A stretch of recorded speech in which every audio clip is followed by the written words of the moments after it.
Thy kingdom come, thy will be done. Expect a night of murder, poltergeist and imprisonment on Tyneside.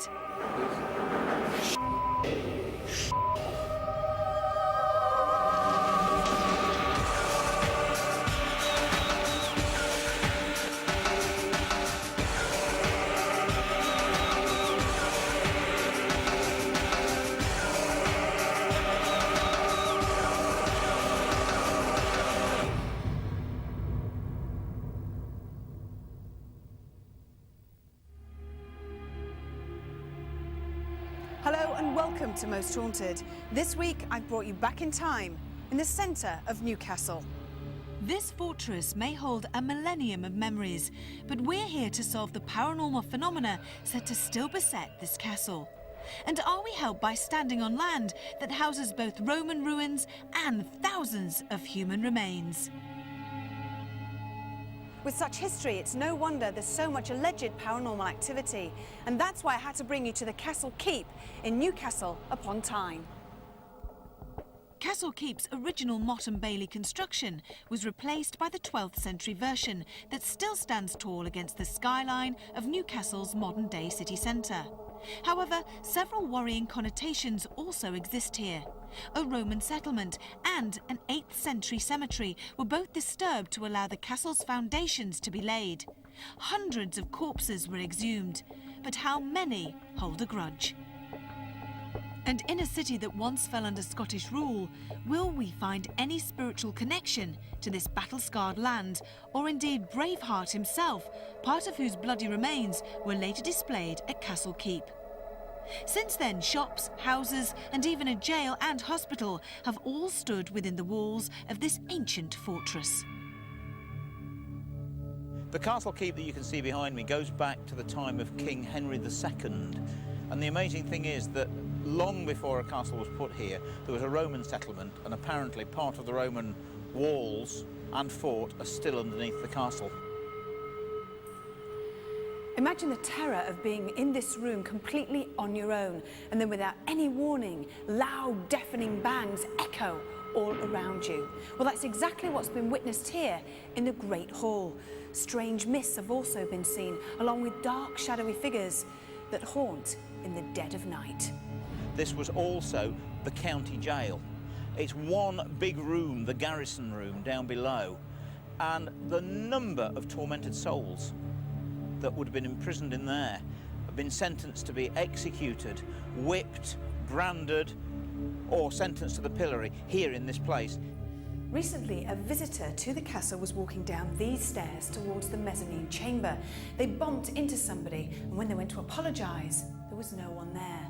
Dark, shadowy figures have been seen lurking here, and a white light, said to have a will of its own, has been seen floating through this chamber on many different occasions.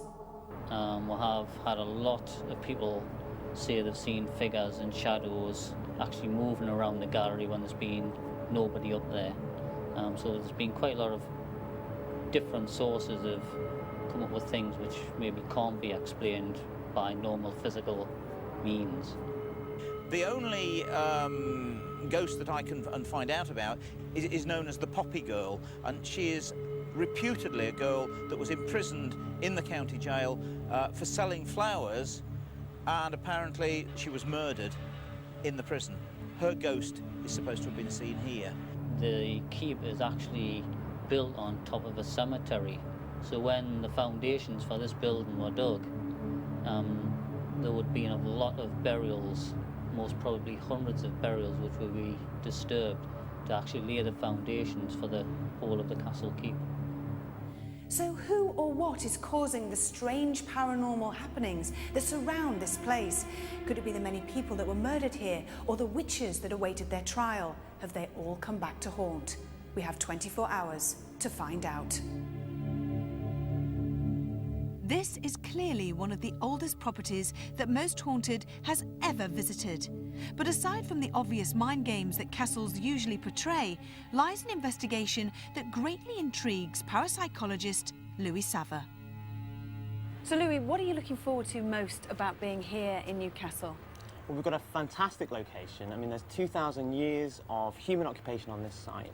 And really interestingly, we've had lots of first-hand reports, photographs and apparitions reported in this location. So it's a really active location and hopefully we'll get some really good stuff.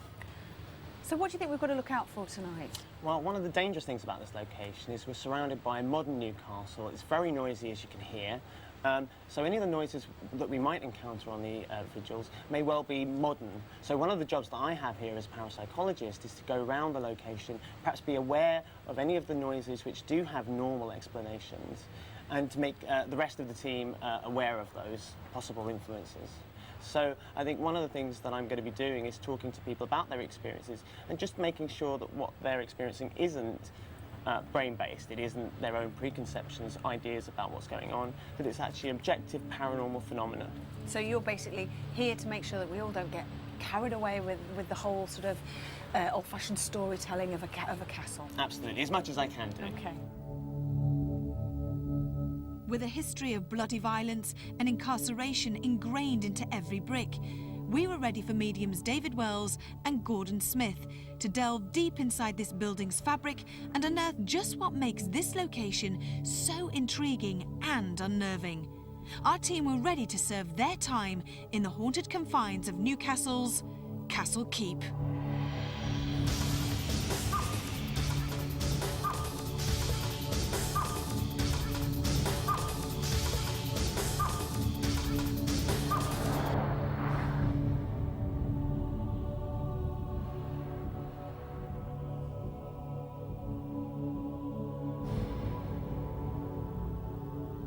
There's one astral that stands out in this space, and it's a young woman moving very quickly around the galleries and possibly around the whole place, it seems. So I'm kind of later, hopefully, make a stronger connection with her. It's, again, one of those places where I think you can best describe as a real mix. You know when you're in a theatre and you get that buzz, but you know people are talking, but you don't, it's just like that in my ears. Do you need to sort of walk around the castle further to sort of make a clearer communication with her and find out more about her, or can you pick up more now, or...? We'll meet her on the way around. Okay. Do you want to move on? Yeah. Okay. Upstairs. Back So this that way, yeah. Having held so many men captive, David's sensing of a young woman within this castle was as welcome as it was unexpected. So we decide to follow his and her lead and move up to the galleries that overlook the Great Hall. The only thing I am aware of in these upper galleries is a woman. Is this the same woman that No, it's not. No, she's older. And she seems to be an Elizabethan. Right. But she almost seems like a party goer. Right. And she's about age-wise herself. I think 20s, but like 24, 25. And the woman downstairs? More teenagery, more Right. 16, 17, Right. maybe even less than So that. quite young women here then. And is she Elizabethan too, don't you? The younger girl feels almost Victorian to me, maybe just pre-Victorian, Edwardian perhaps. Really? Yeah. Right. And so why do you think that the woman up here on this level, dressed in medieval gowns, why do you think she's still here? Why is she haunted? She seems, first of all, to be watching, so she's looking at something, so she's living her life out still. It's obviously somewhere she was very happy. A woman who lived or perhaps came here for social functions. Was she a lady? Yes. Yeah, I don't know if she's an officially titled lady, but she's very highborn. She's telling me she died of, I think, like a lung disease. So it was a natural death. There's not a murder or anything involved. And she's also saying to me, not here though. She didn't die here. I seem to be in the countryside with her when she died. Okay. The name I'm getting is unfortunately Elizabeth, and because I said it's Elizabethan, I'm kind of thinking, oh, good grief. What sort of activity do you think she would cause up here? I think people will see her, and they may also hear her gown. You know that noise when The rustling. Yeah, that rustling. They may hear that as well, or feel that waft as she Would goes that be past. all along the galleries here? I think Do so. you want to walk on a bit more? So unusually, our first two astral energies belong to those of a female form. But amongst this labyrinth of halls, corridors and hidden entrances, there also lies a reflection of the isolation and torture that Castle Keep was more than happy to bestow on those who dared to betray their king, queen or country. Whilst the rest of Newcastle upon Tyne reverberates to the flurry of 21st century life, the city's Castle Keep stands still and almost silent. But Most Haunted's investigation of this 800-year-old building is just the latest disturbance reported here, with many of the castle's rooms reputedly a centre for paranormal activity. One such area is the mezzanine chamber, where oppressive nausea and ghostly apparitions continually astound the unsuspecting. And are you picking anything up in this particular area? I am, and I'm actually picking up tears. I actually feel a little bit tearful myself. It also feels, it's making me nauseous, it makes me feel sick. And when I get that extreme of that sensation, it means, you know, vile death, garrotting and hanging and all those sorts of things. In this room? No, it doesn't feel as if it was in this room. It feels there's an air of expectancy in this room, so it's more likely to be in a dungeon or a cell or something where there is that air of tomorrow this is going to happen. Yeah, you what's know? going to happen to me? Yeah, absolutely. So is there any particular spirit that's grounded? It's going ahead. It was surely one of us tapping our feet, was it? No. Well, it sounded from behind me, but again, it's very difficult to pinpoint. It sounded to me like it was over there. And it was certainly none of you lot, because I can see all your feet. It's interesting. There's. Sorry. You're right. I just heard something like A little whisper. I heard a whisper as well. Yeah. And I had a bad Yeah. tap. Is there anyone up there?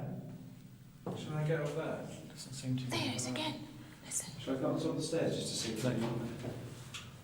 Shall I? Shall Louis go up to the top Yeah. of the stairs?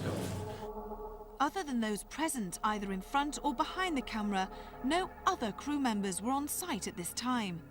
Carl and Louis' inspection upstairs discovered what we initially suspected, a secure and empty building. And once both men had returned, another point of interest was to arise.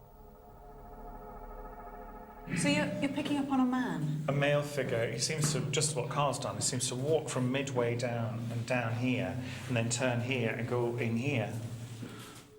This is a doorway that once linked the mezzanine chamber to the garrison room. And although this connection has long since been bricked up, David was able to find this link, as well as hint at Castle Keep's ceremonial past.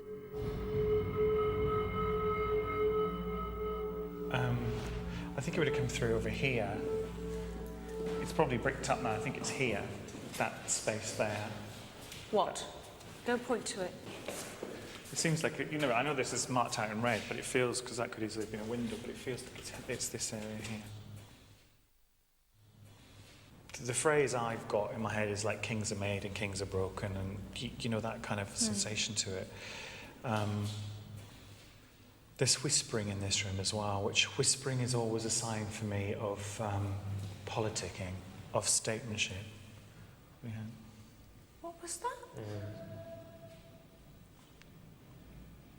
Politicking, of statesmanship. Yeah. What was that? Politicking, of statesmanship. Yeah. What was that? It's a band outside.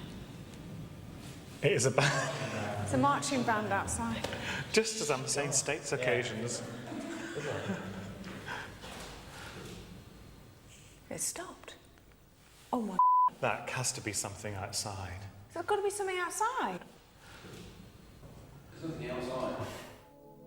To say we were intrigued would be an understatement, and with Carl seeing no visible source for our sudden musical interruption, we were left to openly question who or what had been responsible. I'm lost for words. That was mad. Why have we heard that? Let's say if it is paranormal, why have we heard that? Well, it's obvious if you've got to go on it. It's obviously at some point, and I'm sure it's true, this was a garrison. At some point around these walls, there would have been soldiers camped out. They would have set off from here. They would come in here. I was talking about ceremonies and kings being made and kings being destroyed. If you're executing a king, you don't just take him to a little quiet room and you do the big number. And from a skeptic's point of view, did you hear